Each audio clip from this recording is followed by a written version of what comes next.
نحمده ونصلي على رسوله الكريم أما بعد فأعوذ بالله من الشيطان الرجيم بسم الله الرحمن الرحيم الصلاة والسلام عليك يا سيدي يا رسول الله وعلى آلك وصحابك يا سيدي يا حبيب الله۔ میری اسلامی بہن اور بھائیوں، السلام علیکم ورحمۃ اللہ وبرکاتہ۔ میں آپ کی بہن یوٹیوب چینل سے بات کر رہی ہوں۔ میری آج کی اسلامی ویڈیو تین باتوں پر مبنی ہے جو درج ذیل ہیں۔ نمبر 1 سورۃ البقرہ کے چھٹے رکوع کا ترجمہ، نمبر 2 10 احادیث مبارکہ، نمبر 3 چاند کی تاریخ۔ سب سے پہلے سورۃ البقرہ کے چھٹے رکوع کا ترجمہ۔ میں اللہ تعالیٰ کی پناہ میں آتی ہوں شیطان مردود سے۔ اللہ کے نام سے شروع جو بڑا مہربان نہایت رحم والا ہے۔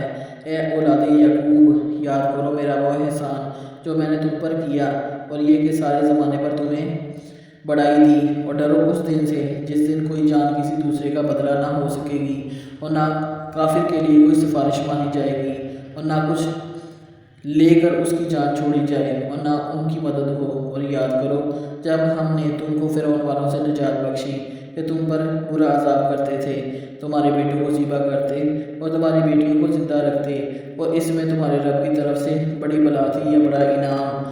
اور جب ہم نے تمہارے لیے دریا پھاڑ دیا، تمہیں بچا لیا، اور فرعون والوں کو تمہاری آنکھوں کے سامنے ڈبو دیا، اور جب ہم نے موسیٰ سے 40 رات کا وعدہ فرمایا، پھر اس کے پیچھے تم نے بچڑے کی پوجا شروع کر دی اور تم ظالم تھے، پھر اس کے بعد ہم نے تم کو معافی دی کہ کہیں تم احسان مانو، اور جب ہم نے موسیٰ کو کتاب عطا کی تاکہ حق و باطل میں تمیز کر سکو کہ کہیں تم راہ پر آؤ، اور جب موسیٰ نے اپنی قوم سے کہا، اے میری قوم، تم نے بچڑا بنا کر اپنی جانوں پر ظلم کیا، تو اپنے پروردگار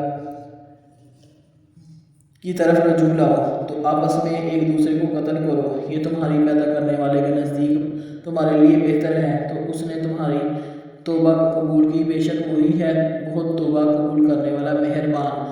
اور جب تم نے کہا، اے موسیٰ، ہم ہرگز تمہارا یقین نہ لائیں گے جب تک اعلانیہ خدا کو نہ دیکھ لیں، تو تمہیں کڑک نے آ لیا اور تم دیکھ رہے تھے، پھر موت آ جانے کے بعد ہم نے تمہیں زندہ کیا کہ کہیں تم احسان مانو، اور ہم نے ابر کو تمہارا صاحبان کیا اور تم پر منسلوا اتارا، کھاؤ ہماری دی ہوئی ستھری چیزیں، اور انہوں نے ہمارا کچھ نہ بگاڑا، ہاں اپنی ہی جانوں کا بگاڑ کرتے تھے۔ اور جب ہم نے فرمایا، اس بستی میں جاؤ، پھر اس میں جہاں چاہو بے روک ٹوک کھاؤ، اور اس دروازہ میں سجدہ کرتے داخل ہو، اور کہو ہمارے گناہ معاف ہوں اور ہم تمہاری خطائیں بخش دیں گے، اور قریب ہے کہ نیکی والوں کو اور زیادہ دے، تو ظالموں نے اور بات بدل دی جو فرمائی گئی تھی، اس کے سوا تو ہم نے آسمان سے ان پر عذاب اتارا بدلہ ان کی بے حکمی کا۔ نمبر 2 10 احادیث مبارکہ۔ حدیث نمبر 1، رسول اللہ صلی اللہ علیہ وآلہ وسلم نے فرمایا، تم اپنے بیماروں کو کھانے پر مجبور نہ کرو، اس لیے کہ اللہ تعالیٰ انہیں کھلاتا پلاتا ہے۔ سلسلہ صحیح مسلم، حدیث نمبر 538۔ حدیث نمبر 2، نبی کریم صلی اللہ علیہ وآلہ وسلم سے پوچھا گیا کہ کون سا عمل اللہ کے نزدیک زیادہ پسندیدہ ہے؟ فرمایا، جس پر ہمیشگی کی جائے، خواہ وہ تھوڑی ہی ہو، اور فرمایا، نیک کام کرنے میں اتنی ہی تکلیف اٹھاؤ جتنی طاقت ہے جو ہمیشہ نبھا سکے۔ سلسلہ صحیح مسلم، حدیث نمبر 6465۔ حدیث نمبر 3، رسول اللہ صلی اللہ علیہ وسلم نے فرمایا، اس امت میں 70,000 وہ لوگ ہوں گے جو بے حساب جنت میں داخل کیے جائیں گے۔ یہ 70,000 وہ لوگ ہوں گے جو بدفعلی نہیں کرتے، نہ منتر سے جھاڑ پھونک کراتے ہیں اور نہ داغ لگاتے ہیں، بلکہ اپنے رب پر بھروسہ کرتے ہیں۔ سلسلہ بخاری، حدیث نمبر 5752۔ حدیث نمبر 4، رسول پاک صلی اللہ علیہ وسلم نے فرمایا، بندہ اس وقت تک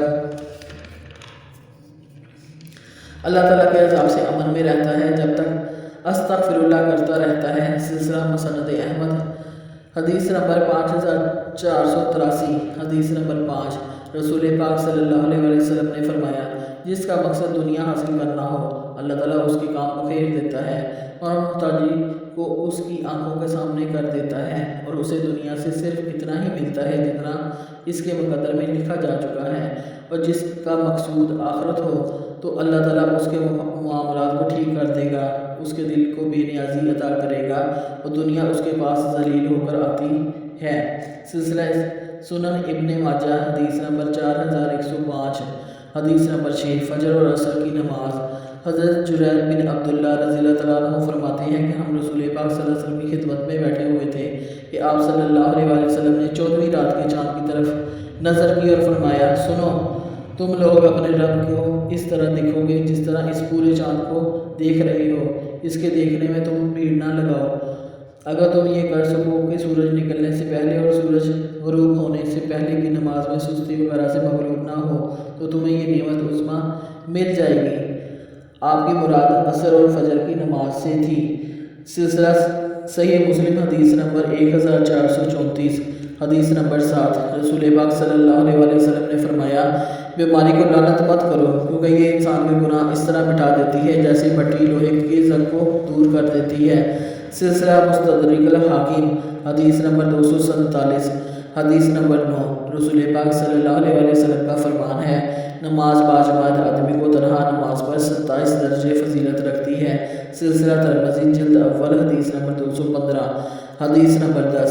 رسول پاک صلی اللہ علیہ وسلم نے فرمایا، یتیم کی پرورش کرنے والا، اس کا اپنا رشتہ دار ہو یا غیر ہو، میں اور وہ جنت میں اس طرح ہوں گے۔ پھر آپ صلی اللہ علیہ وسلم نے شہادت اور درمیانی انگلی کو ملا کر اس کے ساتھ اشارہ کیا۔ سلسلہ صحیح مسلم حدیث نمبر 7469۔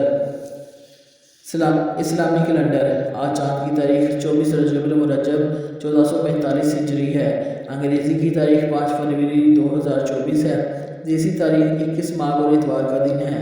میری اسلامی بہن اور بھائیوں، اگر آپ کو میری اسلامی ویڈیو اچھی لگی ہو تو پلیز میرے چینل کو لائک اور سبسکرائب کریں اور زیادہ سے زیادہ شیئر کریں۔ جزاک اللہ۔